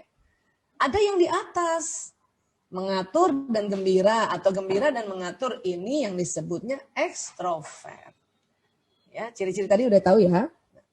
Ada juga yang atas bawah, tapi sejajar. Yang ini dan ini. Ini namanya ambivert yang tadi. Yang sesuai situasi. Bunda rasa gitu nggak? Saya seneng yang damai dan gembira ya. Nah berarti ambivert. Mungkin ada ayah bunda yang, saya pokoknya mau yang cepat dan sempurna. Itu yang ambivert yang ini. Ya, yang itu sesuai situasi kondisi. Karena ambivert ini ya separuh ekstrovert dan separuh introvert. Ini namanya watak. Ya. Kemudian kalau tadi plekmatis tadi itu yang suka damai tadi, apa saja kekuatannya ini dia? Damai, tenang, diplomatis, praktis, dapat diandalkan, humoris. Tapi ada kelemahannya, suka menunda-nunda, tidak tegas, cari aman sendiri, tidak punya motivasi dan penakut. Dianggapnya penakut, padahal sebetulnya dia mau damai. Ya. Misalnya dia di kelas disuruh sama temennya, ayo kita serang kelas itu. Dia nggak usah lah, kamu aja lah. Penakut loh, enggak gue penakut. Karena dia mau damai. Tapi orang menganggapnya penakut. Nah, itu. Karena dia selalu mau damai. Ini kekuatan dan kelemahannya. Ya. Terus motonya apa orang plekmatis? Saya suka belajar dengan mudah. Tolong jelaskan perlahan-lahan. Ya. Dan please bantu saya untuk lebih paham. Dan juga saya ingin selalu membantu dan menyenangkan orang lain. Ya. Nanti makalah saya berikan pada panitia, monggo nanti teman-teman yang mau minta silakan ya. Terus untuk orang tua kalau anaknya plekmatis bagaimana? Ajari untuk memiliki tujuan dan target, ajari untuk bergerak lebih cepat, kemudian ajari untuk mengerjakan sesuatu lebih banyak karena dia biasanya senang yang satu aja. Ya. Dan ajari untuk menangani masalahnya sendiri. Ini untuk umur berapa aja ya. Baik, kemudian yang melankolis tadi, yang pemikir, yang sempurna, dia punya kekuatan sempurna, analitis, ya, tekun, disiplin, rapi, berbakat. Maksudnya berbakat ada yang senang melukis, ada yang senang musik di sini, ada yang senang kerajinan tangan dan sebagainya. Ini yang orang melankolis. Cuman kelemahannya apa? Pemurung. Kenapa? Karena selalu mau serius, selalu mau sempurna. Kurang bermasyarakat. Ini memang anak rumahan ini. Senangnya di rumah. Tapi nggak apa-apa, nggak usah risau bunda, karena nanti dia juga dalam kurun waktu berikutnya nanti dia mulai belajar bermasyarakat, walaupun temannya nggak sebanyak watak lain. Karena pemikir, kalau dia disakiti, selalu ingat, makanya disebut pendendam. Bunda Anda nggak tadi yang pencet odol dari bawah, ada rasa suka dendam nggak? Ya. Untung ikut taklim, jadi memaafkan ya. Dan anak seperti ini, orang seperti ini senang teoritis dan juga perasa, sangat sensitif karena peduli. Terus moto orang melankolis apa dia bilang? Saya suka belajar dengan cara yang benar. Ya. Saya suka belajar dengan fakta dan angka. Saya suka mengerjakan dengan detail, mendalam. Dan saya ingin orang berterus terang pada saya. Orang melankolis gak suka dibohongin. Tapi kalau diceritakan tentang apa yang sebenarnya nanti dia pikirin lagi. Ini memang kadang-kadang ya sudahlah, yang penting kasih terus terang aja lah, nggak apa-apa dia pikirin ya. Nah, kalau kita punya anak melankolis kayak gini tadi tuh, ya, apa sih tips kita? Satu, ajari agar lebih rileks dalam mengerjakan sesuatu dan ajari untuk lebih sedikit terbuka. Lebih sedikit terbuka. Nggak bisa terbuka sebesar-besarnya kayak anak yang lain. Karena dia selalu tegang nih, anak-anak melankolis, termasuk orang tua melankolis kan selalu serius banget kan. Karena selalu ingin sempurna. Coba rileks sedikit. Oke. Ya. Nggak semuanya harus teratur, nggak semuanya harus sesuai jadwal. Ya. Kemudian apalagi beri pemahaman mengenai perfeksionis bahwa tidak semua harus terlalu sempurna. Termasuk ayah bunda yang wataknya melankolis tadi ini. Coba bahwa tidak semua orang, ada kadang-kadang boleh yang dadakan itu boleh. Ada perlu juga yang tidak terlalu sempurna. Barangkali ini lihat slide saya mungkin ini kurang ke bawah nih Bu Aisyah nih harusnya ya. Harusnya ini antara ini kadang-kadang it's okay lah. Ya. It's okay. Kan gitu. Oke. Kemudian yang koleris tadi itu tadi yang hasrat mengatur tadi, dia punya kekuatan pemimpin. Anak yang koleris kalau di kelas dia selalu mau jadi ketua kelas atau dia yang mimpin barisan itu pemimpin. Berkemauan keras, tegas, produktif, independen ya dan memiliki visi. Ini anak kalau punya anak koleris itu dia mandiri banget Bunda. Ya, mandiri banget. Dan kelemahannya apa? Dingin, terburu-buru, pemarah, sarkastis, sulit mengampuni. Ini kelemahannya. Juga orang tua yang koleris juga ada kelemahannya ini. Ini ada di otaknya ini. Ini jalan kefasikan namanya. Kalau kita sudah kenal maka ini kita reduce, kita tahan untuk nggak keluar. Yang ini yang dikeluarin kan gitu. Ya. Terus kalau punya watak koleris apa motonya? Ya, saya senang belajar dengan cara saya sendiri. Karena orang koleris itu tahu bagaimana cara belajar yang cepat. Ya. Apalagi pelajar ini tentang apa? Apa tujuannya? Kalau ada anak bilang sama orang tua, Bunda aku nggak ngerti nih, belajar PPKN ini untuk apa sih? Itu anak koleris tuh. Aku nggak ngerti nih, pelajaran sejarah untuk apa? Aku kan masuk IPA, kenapa belajar sejarah? Untuk apa? Itu anak koleris tuh. Ya. Dan langsung pada masalah, jangan bertele-tele. Saya aja yang ngatur. Kalau menjelaskan pada anak koleris, tolong jelaskan saja tujuannya. Bunda, kenapa aku harus belajar sejarah? Apa tujuannya? Langsung bilang tujuannya adalah supaya kamu tahu ya apa yang terjadi sebelum saat ini. Udah gitu. Nggak usah bertele-tele, nggak usah terlalu detail gitu ya. Kemudian apalagi saya ingin membantu mengajar Bapak Ibu guru. Jadi anak-anak koleris di sekolah ini, dia kepengen bantuin Bapak Ibu guru ngajar temennya. Itu harus tahu itu. Bukan sok tahu, emang dia begitu moto belajarnya. Dengan dia membantu temennya diajarin, dia belajar kan gitu. Bukan sok tahu. Ya. Baik, satu lagi ya. Tips untuk orang tua. Oh satu watak lagi tadi saya ngerjain. Tips untuk orang tua. Ajari anak koleris bersabar. Kenapa? Karena dia mau cepat. Ya. Sabar ya nak. Tahan sebentar, tunggu 10 menit misalnya gitu. Ya, ajari untuk tidak memaksakan kehendak. Karena orang koleris ini hasrat mengatur. Pokoknya sayang, ya ingat loh, semua orang nggak suka dipaksa loh nak. Gitu aja ajarin. Dan ingat, ajarin dengan penuh kesabaran dan kelembutan ya. Ajari cara mengendalikan diri agar tidak cepat-cepat dalam belajar. Karena anak koleris ini gemes banget kalau ada tugas. Ya, bagusnya apa? Dia cepat ngerjainnya, cuman tulisannya berantakan.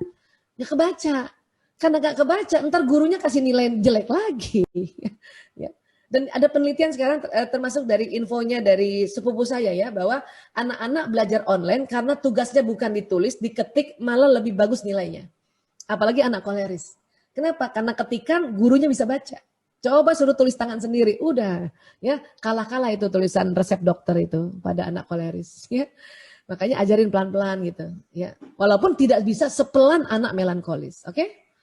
Ajari apresiasi langsung atas apa yang dikerjakan atau prestasinya, ya. Beri apresiasi. Jadi kalau dia sudah selesai kerjaan PR, alhamdulillah anak bunda yang soleh, cepet banget kerjaan PR-nya, keren gitu, ya.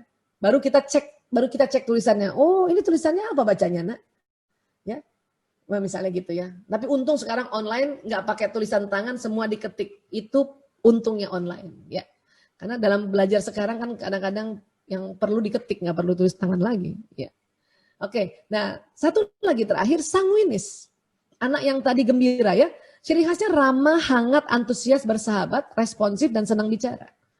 Kalau ini damai, kalau ini pemikir, kalau ini pelaku, ini pembicara. Cuman kelemahannya apa? Ceroboh, emosi labil, sering membesarkan masalah, tidak disiplin, dan egosentris. Selalu ingin jadi pusat perhatian. Kalau ada anak yang ramah banget sama orang tuanya, sama orang lain, ya itu yang sanguinis. Memang kekuatannya ini, kelemahannya ini, tapi tolong kelemahannya nggak usah disebut-sebut. Kamu nih anak ceroboh, kamu ini nggak disiplin, itu hati-hati. Ya program kelemahan ini di otak nyala nanti itu. Makanya itu yang selalu jadi. Kenapa nggak bilang alhamdulillah nak, kamu anak yang selalu antusias, ya nanti kalau antusias ya, tapi kerjainnya ya lebih pelan-pelan sedikit ya nak, mungkin begitu lebih baik, ya. Terus apa moto sanguinis? Saya suka belajar dalam keadaan santai. Kalau punya anak sanguinis, dia belajar di depan televisi, dia belajar sambil bermain, itu bisa, bisa. Saya katakan bisa, ya, dan memang betul bisa. Ya, saya senang belajar sambil bermain. Betul kan? Nah, ini saya betulin dulu nih. Sambil bermain. Ya. Jadi anak sanguinis ini memang ya senang santai dan sambil bermain. Ya. Kemudian apa lagi? Saya akan mengerti jika saya melihat dan mendengar. Jadi anak sanguinis ini cara belajarnya visual dan auditori. Dia lihat dan dia dengar. Atau dia dengar dulu baru dia lihat. Ya. Terus tips untuk orang tua kalau punya anak sanguinis apa? Ajari untuk mengolah segala sesuatu. Karena dia mau cepat juga. Ya, dan ceroboh, dia nggak bisa detail. Ngerapin mainannya tuh asal nggak seperti adiknya yang melankolis kah atau kakaknya yang melankolis. Tapi dia sudah taruh di kotak mainan aja udah syukur. Ya, kita nggak bisa suruh dia serapi anak melankolis. Itu nanti bahaya, dia tertekan. Ya. Udah taruh di kotak aja udah syukur, Bun. Ya. Ajari untuk menunggu orang lain selesai bicara. Karena dia selalu kepengen bicara. Makanya ajarin. Ya nak, kalau nanti mau bicara, tunggu ya. Tante itu selesai, atau om itu selesai, atau bapak ibu guru selesai. Supaya kamu lebih keren. Nah, selalu sampaikan begitu, lebih keren.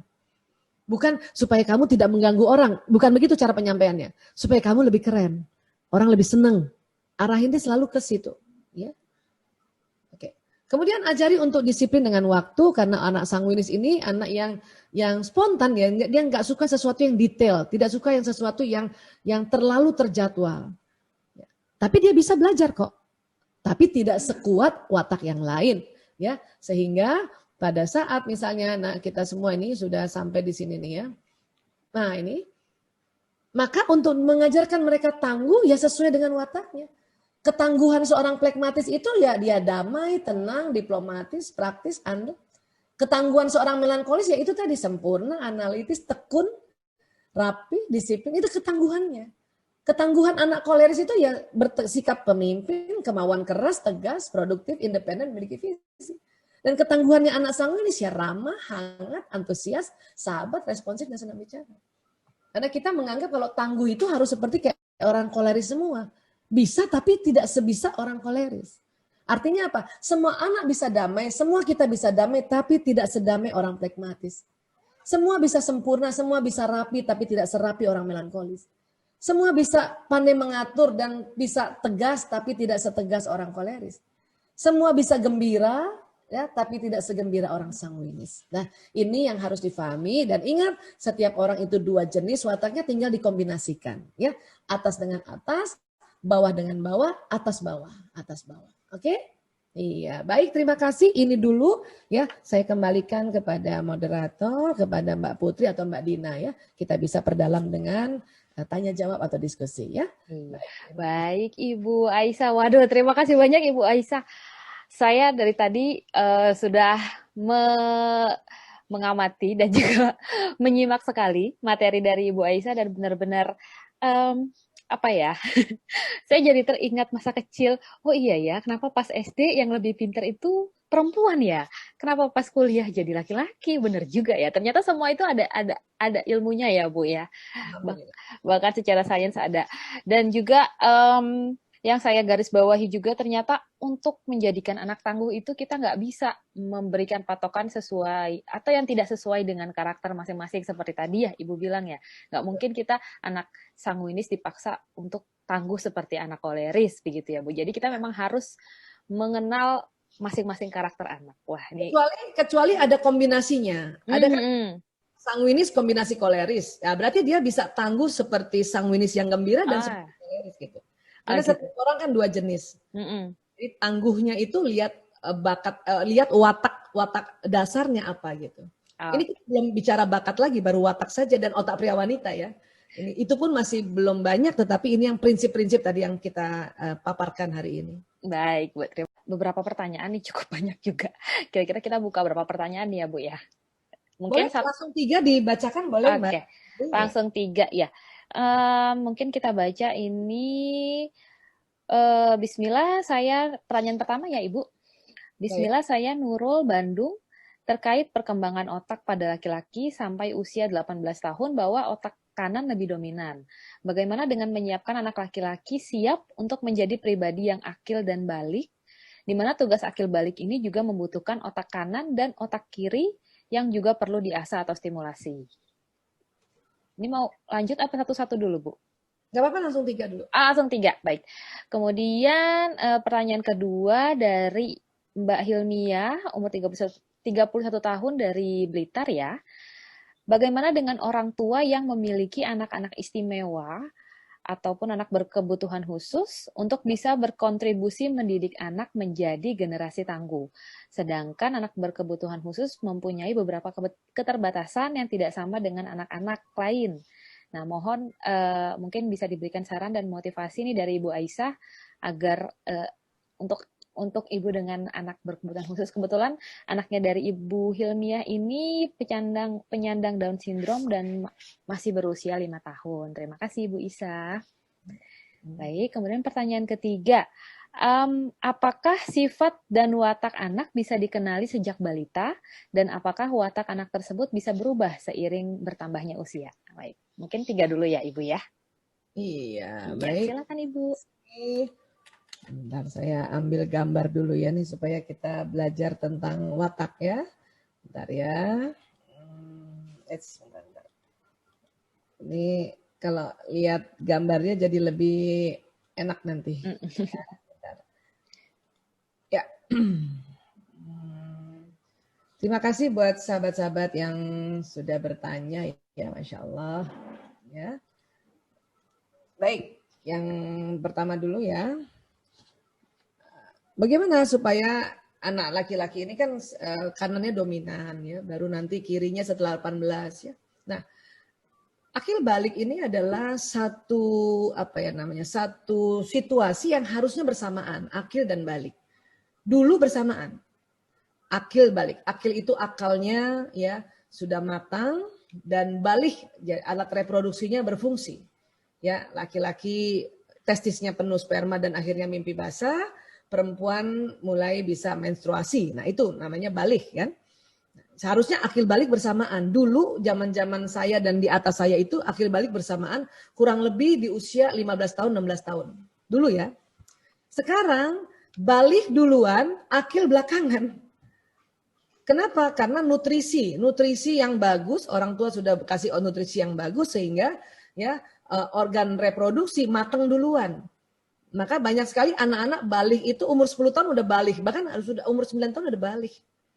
Sementara akalnya, kalau kita tadi perhatikan ya, otak kiri dan kanannya seimbang, terutama untuk laki-laki setelah 18 tahun. Makanya anak-anak itu akilnya baru mantep itu di atas 18 tahun ya, 20 tahun, 21 tahun gitu. Jadi baliknya maju, umur 10 tahun, akilnya itu baru matang setelah 20 tahun. Berarti ada kesenjangan 10 tahun kan? Di sini ya. Nah, jadi sekarang istilahnya bukan akil balik, balik akil namanya itu. Balik akil. Nah, makanya akhir abad 19 ada istilah remaja yang menjembatani antara perbedaan si balik dengan akil yang terlalu jauh ini. Dulu nggak ada remaja, zaman saya juga nggak ada remaja. Akil balik udah pas 15 tahun mens juga, 15 tahun juga udah ngerti gitu bagaimana harus tangguh dan sebagainya. Zaman dulu ya, sekarang nggak bisa.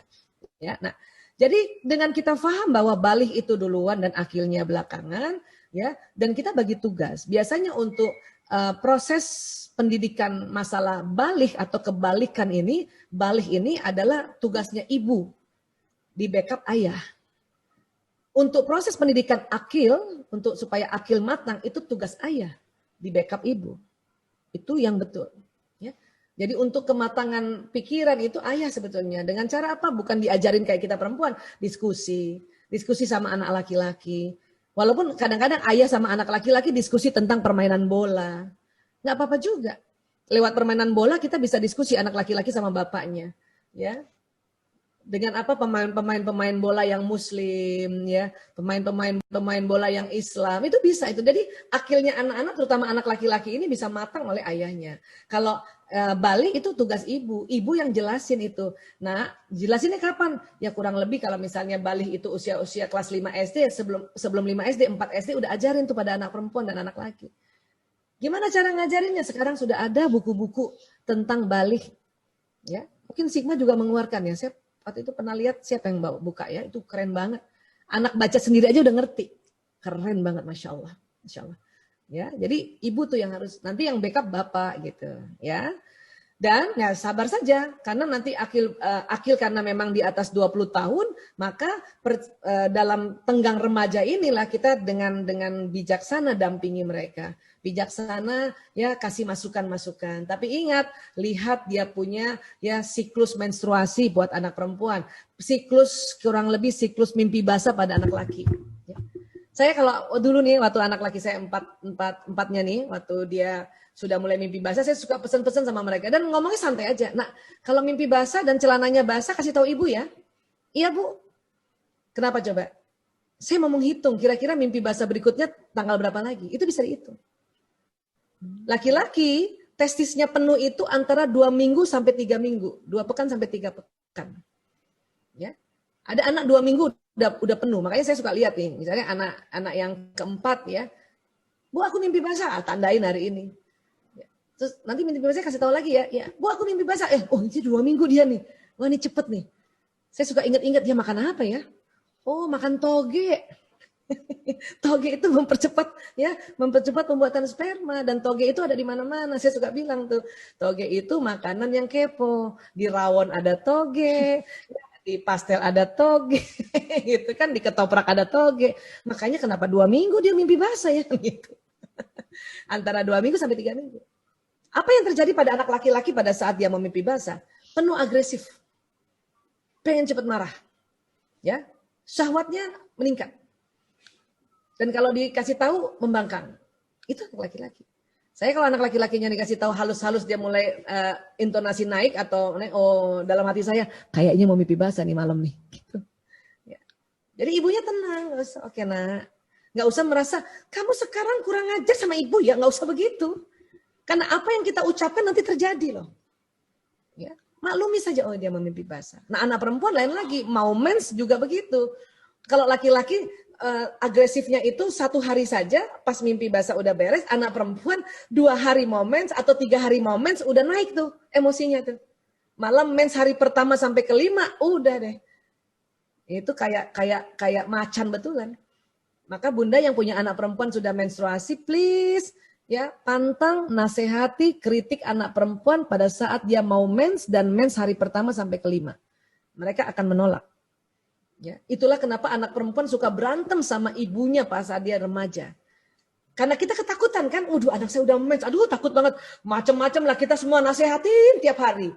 Taunya dia mau mens, nggak mau terima, berantem lagi kita. Waduh ya, makanya perlu juga tahu tentang siklus mens anak-anak perempuan agar apa? Nasehati mereka pada saat masa subur. Kapan itu?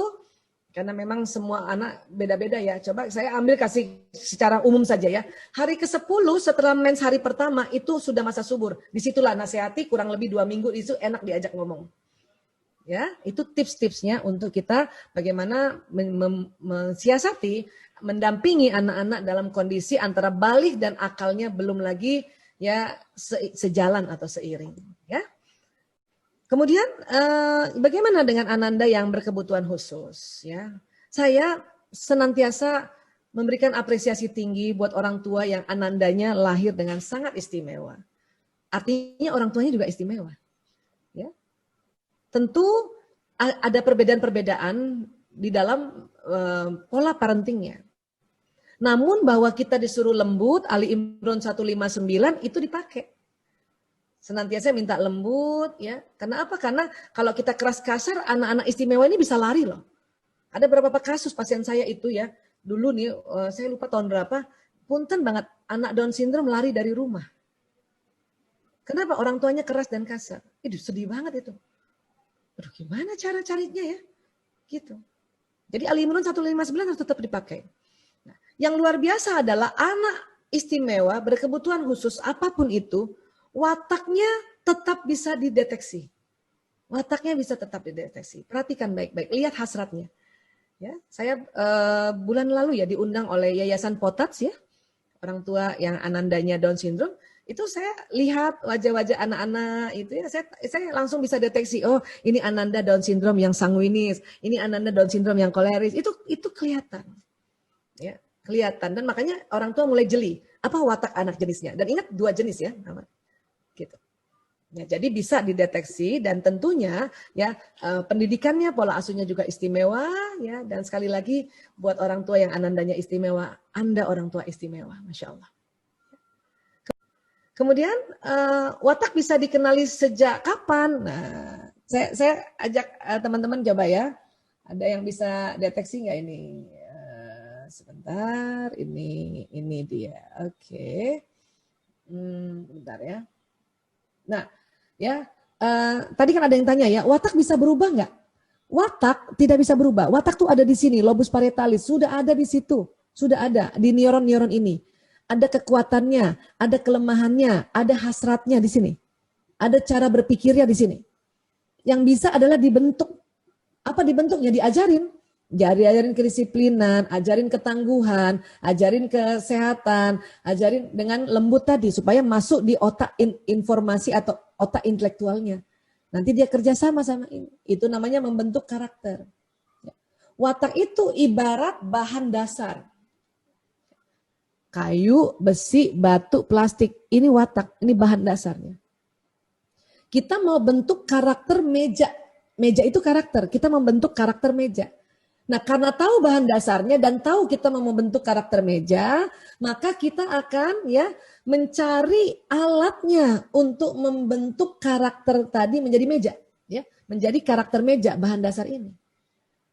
Kita mau bikin meja, nggak tahu kalau sifat dari kayu itu ada seratnya yang lurus dan dia sering memuai misalnya gitu ya. Maka kalau kita nggak tahu sifat-sifat bahan dasar itu, kita nanti salah pakai gergaji. Makanya membentuk meja kotaknya ini jadinya ya compal-campel atau berantakan atau lama membuatnya. Itulah makanya mengapa kita harus tahu bahan dasarnya anak kita apa, wataknya apa, dan sifat-sifatnya apa bahan dasar ini. Bukan sekedar tahu, oh anak saya koleris, oh anak, tapi tahu nggak koleris itu kekuatannya apa, ya kelemahannya apa, sanguinis kekuatannya apa, kelemahannya apa, dan sebagainya, supaya kita tahu bagaimana cara ajarkan anak ini gitu. Anak yang watak koleris, Bunda ajarin dengan gaya plekmatis, lama jadi mejanya, Bun. Ya, watak koleris memang keras, bagaikan batu, ya ajarkan juga dengan tegas saja. Itu bagaikan alat untuk kayu, untuk batu ini itu kan kuat ya.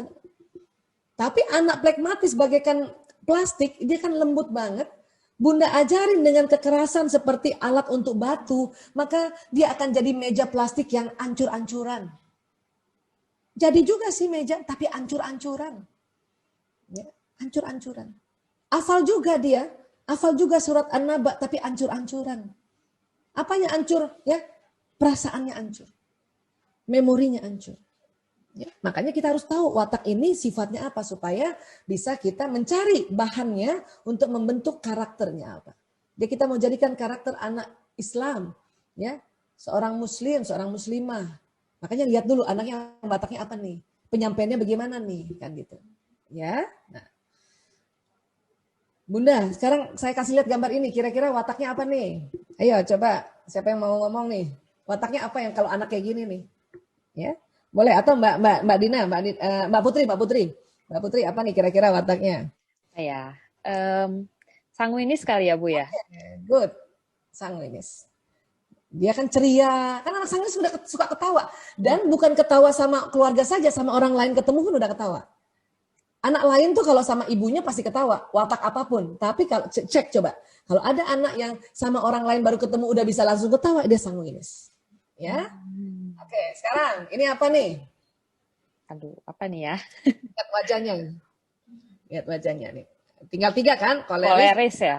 melankolis. Oke, yes, ini koleris. Ah. Lihat aja mukanya dia udah muka ngatur. Ibunya aja udah diatur. Ini misalnya dia mau minta susu, mukanya aja udah ngatur gitu. Ya, nah ini. Jadi dari kecil, bahkan jangankan dari kecil. Kalau sudah biasa hafal tentang watak, itu lagi hamil, ya gerakan bayi udah tahu ini kurang lebih anak saya wataknya ini. Kalau bunda nggak percaya, coba hamil lagi masing-masing, oke? Iya. Oke, nah ini watak apa nih? Kira kurang lebih. Ini apa ya? Tinggal 2 nih, phlegmatis atau Ya. melankolis. Kayaknya melankolis ya dari matanya. Ya, sebetulnya hampir sama phlegmatis dan melankolis karena sama-sama introvert ya. Cuman anak phlegmatis itu anak yang lebih damai. Kadang popoknya penuh dia nggak nangis. Karena udah basah banget, nggak nangis. Tidurnya juga agak lama, walaupun bajunya udah basah tetap aja tidur, nggak rewel gitu. Nah, phlegmatis itu, dan ini orang phlegmatis. Ya, melankolis. Nah, ini mukanya tuh matanya aja udah mikir. Mata yang kesian banget sama anak ini gitu ya. Sian banget ya. Kayaknya matanya mikir aja. Ya.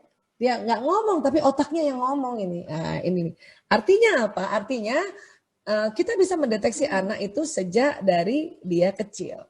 Ya, tentu yang terdeteksi adalah watak utama. Nanti watak kombinasinya kalau mulai agak gede sedikit.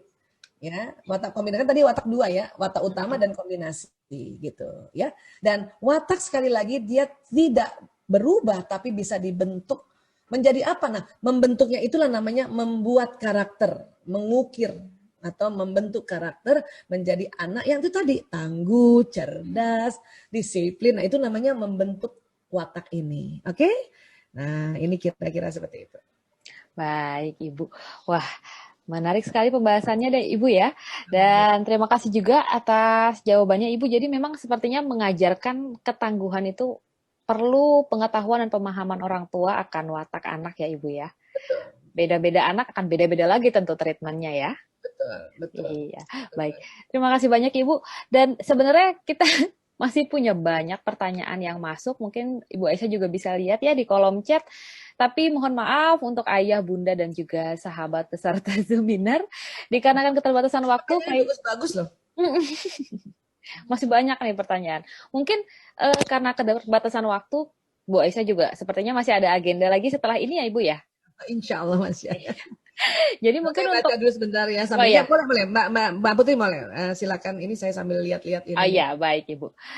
Mungkin untuk ayah bunda dan sahabat peserta Zoominar yang masih ingin bertanya, mungkin bisa langsung mengunjungi sosial medianya Ibu Aisyah, DR Aisyah Dahlan ya untuk Instagram, YouTube ataupun Facebook. Coba di DM atau di message. Mudah-mudahan bisa dibalas mungkin mohon sama sabar, Ibu Aisyah. mohon sabar yang DM banyak banget. Karena atau kapan-kapan kalau para bunda ingin lebih detail belajar, ayo kita ikut training ya. Saya mungkin bulan depan ada training buat ibu-ibu tentang terapi ya, menterapi diri dan menterapi anak-anak gitu ya. Setelah ini, jadi untuk Ibu Aisyah mungkin mau ada closing statement ataupun motivasi terakhir nih Bu untuk kita sebagai orang tua ya, terkait dengan tema hari ini. Ya, saya ucapkan terima kasih semua buat ayah bunda, sahabat-sahabat yang hadir hari ini ya. Dan alhamdulillah ya karena memang kita terus harus sering belajar dan kalau pernah dengar seminar tentang sesuatu topik dan kemudian diulang-ulang itu akan nanti menambah kefahaman ya. Jadi nanti tambah mahir, semakin mahir dan semakin mahir insya Allah ya. Pokoknya Ali Imran 159 dihafalin ya Bunda. Insya Allah ya. Siap, insya Allah. Baik, terima kasih banyak Ibu Aisyah. Gadgetnya ya. Jadiin wallpaper ya, biar Ali ingat terus. 159, Masya Allah. Iya, insya Allah. Baik, Ibu. Terima kasih. Iya, terima kasih banyak Ibu Aisyah. Dan semoga sehat selalu ya pokoknya Ibu ya. Kita akan selalu menunggu materi dan ilmu pengetahuan dari Ibu. Terima kasih banyak Ibu. Ya, saya pamit duluan boleh ya? Baik Ibu, nggak apa-apa. Terima kasih, maaf ya Ibu. Assalamualaikum warahmatullahi wabarakatuh. Waalaikumsalam warahmatullahi wabarakatuh.